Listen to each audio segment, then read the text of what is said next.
विनोद तावड़े जी को तो पीएचडी मिलनी चाहिए।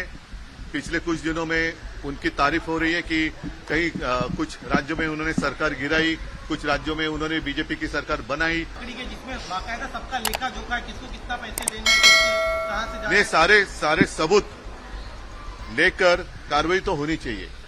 अन्यथा मुझे पूरा भरोसा है कि महाराष्ट्र अपनी ओर से जो कार्रवाई करनी है वो करेगा। बीजेपी की तरफ से टिप दी गई थी सर, नहीं, सिर्फ ये शायद उनके बीच में गैंगवॉर हो सकता है बीजेपी ने अंतरुणी टिप दी होगी, या मिंडे गुट जो है, कल ऐसे किसी ने मुझे कहा कि नासिक में उनके लोग पकड़ ही गए थे, भाग गए, ऐसे सुना था। मेरे पास कोई सबूत नहीं है। ठीक है, धन्यवाद। विनोद तावड़े जी को तो पीएचडी मिलनी चाहिए। पिछले कुछ दिनों में उनकी तारीफ हो रही है कि कई कुछ राज्यों में उन्होंने सरकार गिराई, कुछ राज्यों में उन्होंने बीजेपी की सरकार बनाई, तो उसका क्या राज है वो बात आज सामने आई है।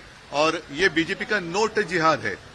पैसा पैसा बांटेंगे और हम जीतेंगे, बांटेंगे और जीतेंगे, ऐसा कुछ लग रहा है।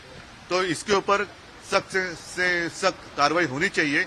अब देखते हैं चुनाव आयोग क्या कर रहा है।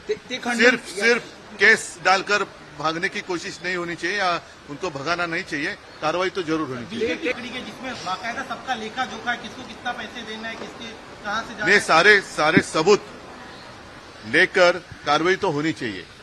अन्यथा मुझे पूरा भरोसा है कि महाराष्ट्र अपनी ओर से जो कार्रवाई करनी है वो करेगा। बीजेपी की तरफ से टिप दी गई थी सर, नहीं, सिर्फ ये शायद उनके बीच में गैंगवॉर हो सकता है बीजेपी ने अंतरुणी टिप दी होगी, या मिंडे गुट जो है, कल ऐसे किसी ने मुझे कहा कि नासिक में उनके लोग पकड़ ही गए थे, भाग गए, ऐसे सुना था। मेरे पास कोई सबूत नहीं है।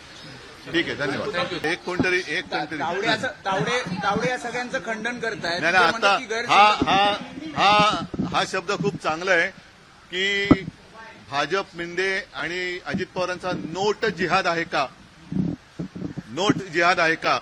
म्हणजे बटेंगे और जितेंगे असं त्यांचं काय, बाटेंगे और जितेंगे, पैसा बाटेंगे और जितेंगे असं त्यांचं काय आहे का? ह्याचा आता छडा लागला पाहिजे।